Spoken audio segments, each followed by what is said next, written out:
வணக்கம். என்னுடைய வாழ்க்கை வரலாற்றின் பாகம் 64, எபிசோடு 64. 10+2 எக்ஸாமினேஷனுக்காக hall ticket ready. Centre Venkateswara higher secondary school, Vellur. 2 மாதம் லீவ் சேங்ஷன் ஆயிடுச்சு. 6 பேப்பரில் 5 பேப்பரும் முழுக்க தியரிஸ். நல்லா படிச்சுட்டேன், ஃபுல் நம்பிக்கை தான். ஒரு பேப்பர் அக்கௌண்டன்சி, அதில் பாதி தியரி, பாதி வந்து ப்ராப்ளம்ஸ் யாரும் சொல்லிக் கொடுக்கலன்னா நமக்கு அது புரியாதுன்றது உங்களுக்கு எல்லாருக்கும் தெரியும். அது ரொம்ப கஷ்டம் வேறு. ஆனால் இவ்வளோ கஷ்டமாக இருக்கிறத நீங்கள் ஏங்க எடுத்தீங்க அப்படின்னு நீங்கள் கேட்கலாம்.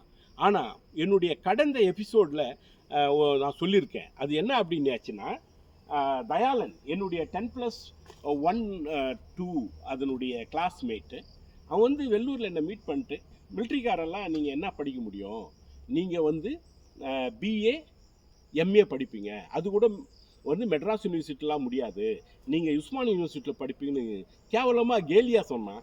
அதை நான் சேலஞ்சாக எடுத்துக்கிட்டு நான் அக்கௌண்டன்சி தான் படிப்பேன், பிகாம் எம்காம் எம்பிஏ தான் படிப்பேன், அண்டு மெட்ராஸ் யூனிவர்சிட்டிலாம் படிப்பேன்னு ஒரு சேலஞ்சுக்காக அக்கௌண்டன்சி எடுத்தேன். 2 மாதம் லீவ் வீட்டுக்கு போயிட்டேன். இப்போ அக்கௌண்டன்சியை டீச் பண்ணதுக்கு எனக்கு அக்கௌண்டன்சி மாஸ்டர் வேணும். தேடுறேன். என்ன ஆச்சுன்னு அடுத்த வீடியோவில் சொல்கிறேன்.